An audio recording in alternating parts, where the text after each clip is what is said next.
is I, Tantus Narvan Dracovin, Lord and Emperor of the Dracovin Empire, and welcome.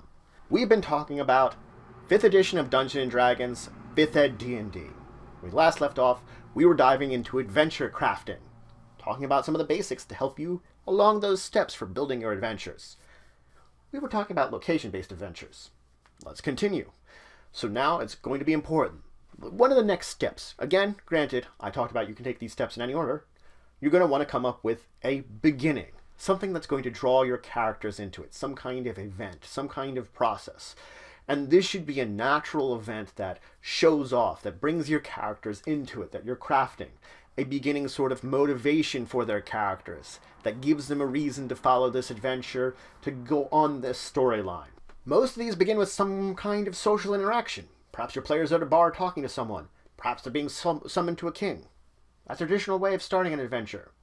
A surprise attack might be another way, that they're attacked by someone. Reason to find out why they were attacked. Or you could do something like they stumble across some information, that one of them accidentally picks up a letter in the street that is mysterious and draws them into it. Whatever it is, this event should make them want to go on this journey, want to go on this mission, give them good reason to do so, and basically be motivation. Now, again, like before, there are tables that are provided that you can check on. Gives 12 suggestions for basically ways that you can start off your adventure. You can either use one of these, roll randomly and use it, or just use one of them for inspiration to come up with something on your own.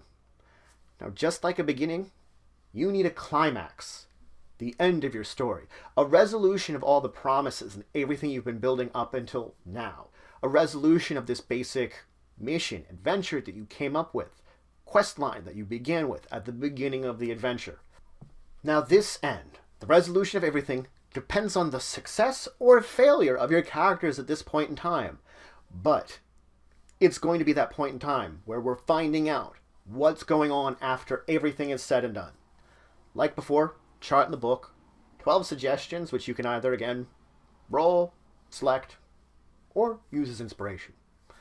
Let's talk about planning the encounters, because it's important to know about kind of encounters your characters are going to face. The majority of location-based adventure encounters are going to be set at a certain location. They're not going to be anywhere else from that location. Because you're exploring this location, you enter a portion of this overall location, smaller location, in the big location, something's going to be there.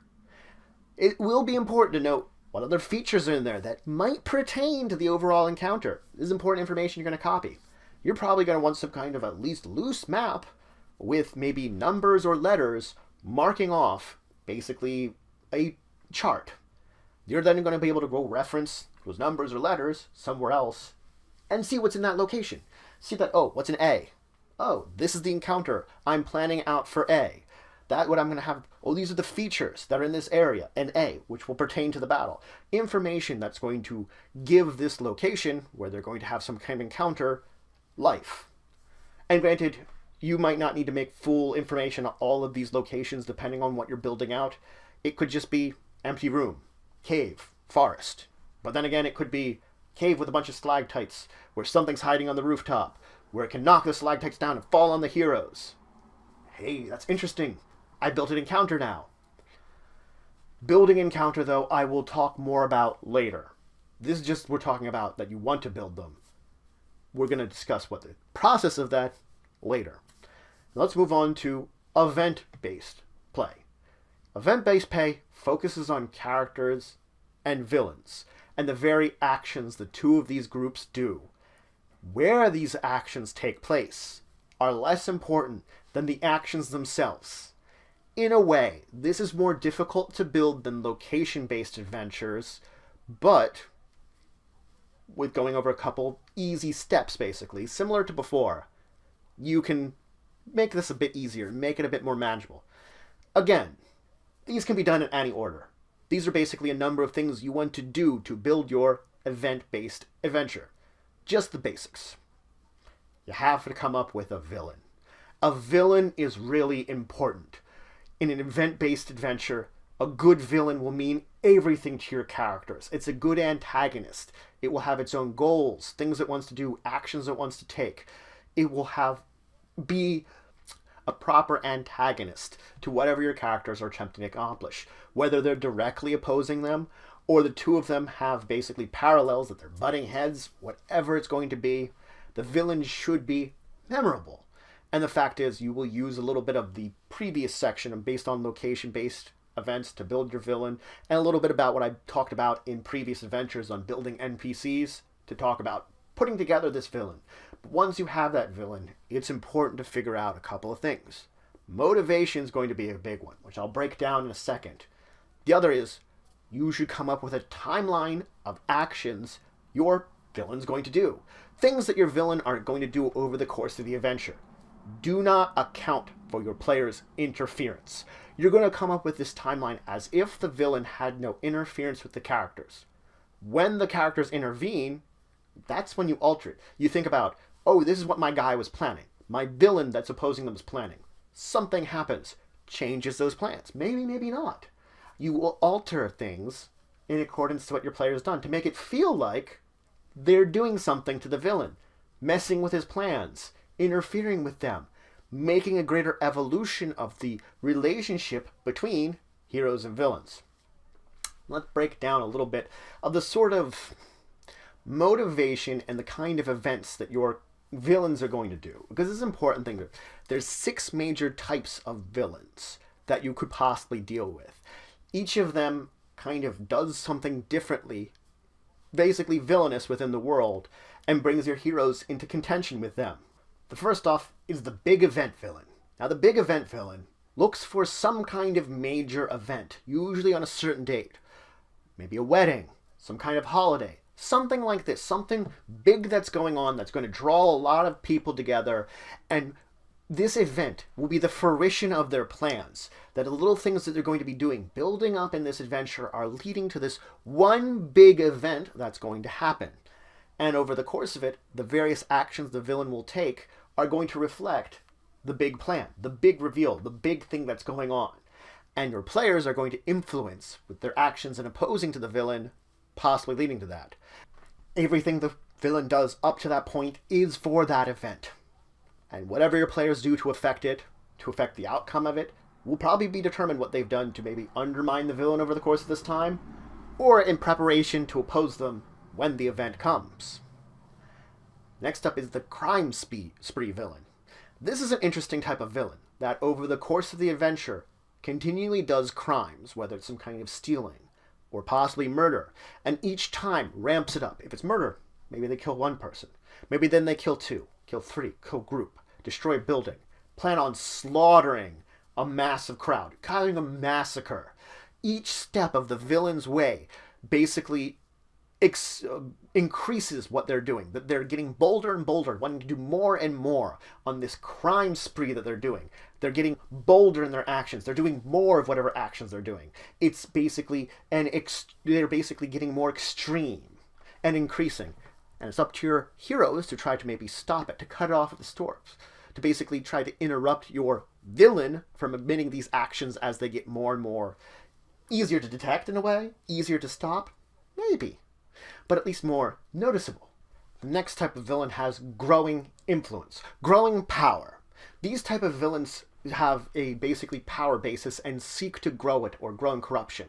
Representing this way might be a villain with a growing army.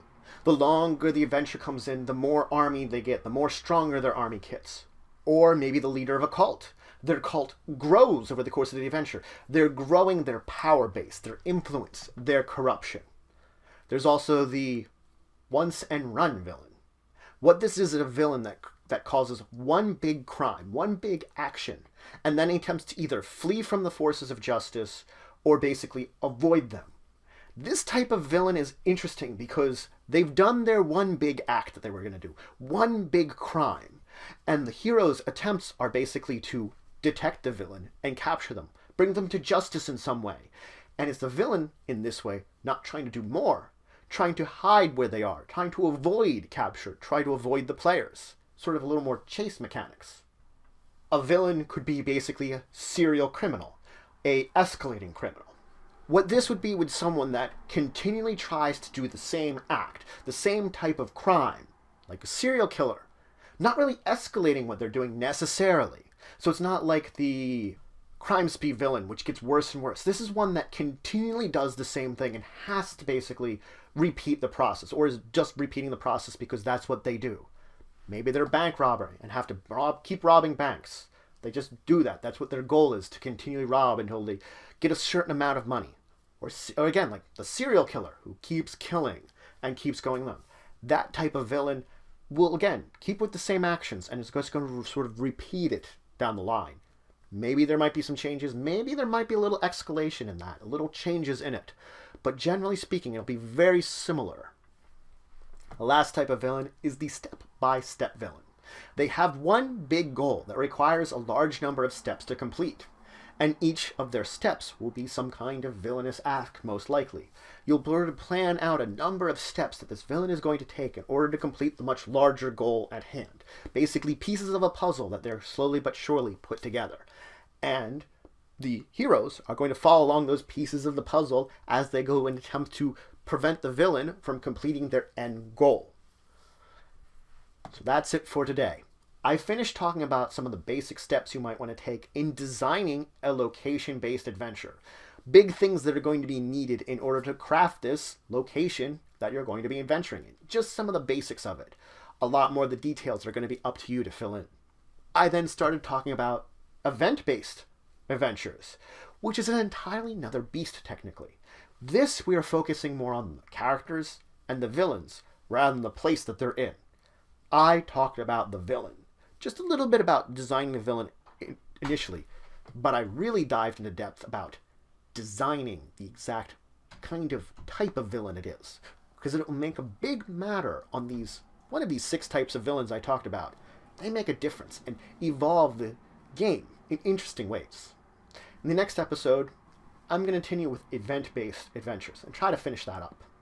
But if you have any questions, comments, anything you want to say, anything you think I left out, please leave in the comments below. Please like, share, and subscribe. It shows support the channel, the empire, the work I do. If you want to show some extra support, you could always check out my Patreon, link description below. But regardless, until the next time, I bid you farewell.